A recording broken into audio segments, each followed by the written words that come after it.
నమస్తే, welcome to Durga talks అన్స్టాప్. నమస్తే ma'am. నమస్తే అండి. మ్యామ్, మృణాల్ ఠాకూర్ సో మనకి మొన్న డెకాయిట్ సినిమాలోనే సీతారామం తర్వాత నిజంగానే డెకాయిట్ లో అసలు అద్భుతమైన పర్ఫార్మెన్స్ అయితే చేసింది. కాంపిటేటివ్ గా చేసింది అని అనుకోవచ్చు మన అడవి శేషుతో పాటు. సో ఇప్పుడు మృణాల్ ఠాకూర్ మీద ఇన్ని రోజులు లేదు కానీ ఇప్పుడు మాత్రం ఒక మ్యారేజ్ ప్రపోజల్, లవ్ ప్రపోజల్ ఇవన్నీ కూడా బయటకు వస్తున్నాయి. అది కూడా అల్లు అరవింద్ గారి నుంచి. సో అల్లు అరవింద్ గారి నుంచి వచ్చిందంటే ఒక సెన్సేషన్ ఏదో న్యూస్ వింటాం మనం త్వరలో అని ప్రేక్షకులందరూ అనుకుంటున్నారు, ఫ్యాన్స్ అనుకుంటూ ఉన్నారు. నాకు కూడా డౌట్ ఉంది, మీరేమంటారు చెప్పు. మృణాల్ ఠాకూర్ ఈ అమ్మాయి తెలుగులో వచ్చినట్టు కుంకుమ భాగ్య అనేదో ఒక సైడ్ క్యారెక్టర్ చేసింది. తర్వాత నెమ్మదిగా హీరోయిన్ స్థాయికి వచ్చింది. మీరు చెప్పినట్టుగా సీతారామం సినిమాలో she was very beautiful and ఆ క్యారెక్టర్, ఆ డ్రెస్సింగ్ అన్ని కూడా ఇప్పటికీ మన మనసులో నిలిచిపోతుంది ఆ సీత క్యారెక్టర్ అనేది. అదే విధంగా ఇప్పుడు డెకాయిట్ కూడా చాలా బాగుంది. డెకాయిట్ లో కూడా మీరు అన్నట్టు నువ్వా నేనా అన్నట్టుగా అడవి శేష్ అండ్ ఆ అమ్మాయి మృణాల్ ఠాకూర్. అయితే మీకు సినీ ఇండస్ట్రీ తీసుకుంటే కనుక అయితే లావణ్య త్రిపాఠి, ఆ అమ్మాయి నార్త్ నుంచి వచ్చి దక్షిణాదిన ఒక కోడలయ్యి చాలా పద్ధతిగా, చెప్పాలంటే బయటకు వచ్చినా కూడా మనందరం కూడా చాలా రెస్పెక్ట్ ఇస్తున్నాం అమ్మాయికి. అదే విధంగా చాలా మంది ఉన్నారు, సౌత్ నుంచి నార్త్కి వెళ్ళిన వాళ్ళు, నార్త్ నుంచి సౌత్ చేసుకున్న వాళ్ళు, రకరకాలు. సో ఎవరికి వాళ్ళు, ఇప్పుడు మీకు అమ్మాయి జ్యోతిక సూర్యాన్ని చేసుకున్నాక తను ఆ కుటుంబంలో చాలా ఒదిగిపోయింది. వాళ్ళు చాలా సేవా కార్యక్రమాలు చేస్తారండి. ఆగరం అని ఒక ఫౌండేషన్ పెట్టి అసలు అన్ని రకాలుగా, అసలు శివకుమార్ ది బెస్ట్. శివకుమార్ కి తగ్గట్టుగానే కొడుకులు కోడళ్ళు కూడా, అంటే మన ఫ్యామిలీస్ చెప్పుకోవాలి. అదే విధంగా మీకు ఖుష్బు కూడా సుందర్ సీన్ చేసుకుని అమ్మాయి ఒక హిందూ అమ్మాయిగా మారిపోయి చాలా మంచిగా ఉంటుంది.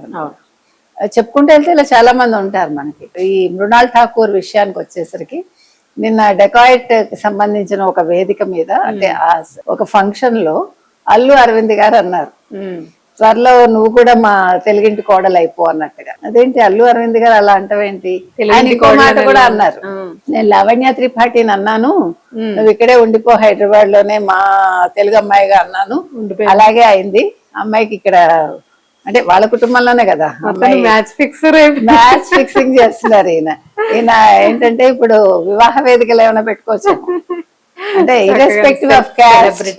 ఇది బాగుంది, క్యాస్ట్ కి సంబంధం లేకుండా సెలబ్రిటీ అని కాదు, అమ్మాయి బాగుంది, పద్ధతిగా ఉంది అంటే కలిపాడు. సో ఆయన కన్ను అమ్మాయి మీద పడింది అంటే తప్పుగా కాదు ఒక తండ్రి లాగా అనుకోండి. సో ఆయన అలా అన్నారు.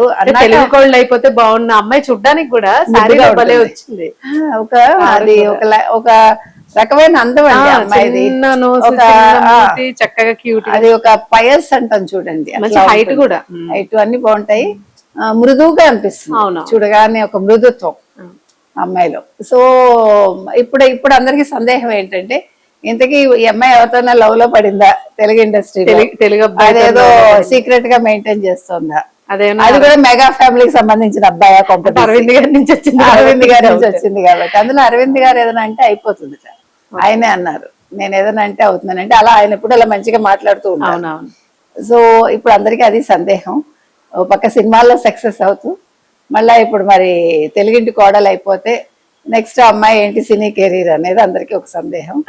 ఏది ఏమైనా డెకాయిట్ చాలా బాగుంది సినిమా, మంచి మూవీ, నీట్ మూవీస్ వస్తున్నాయి.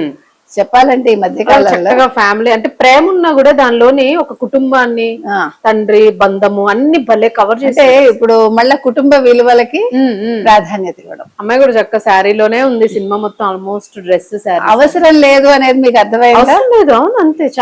మనిషి మామూలు చీర కట్టుకుంటే బాగుంటే ఎక్స్పోజర్ అవసరం లేదు, కథ ముఖ్యం.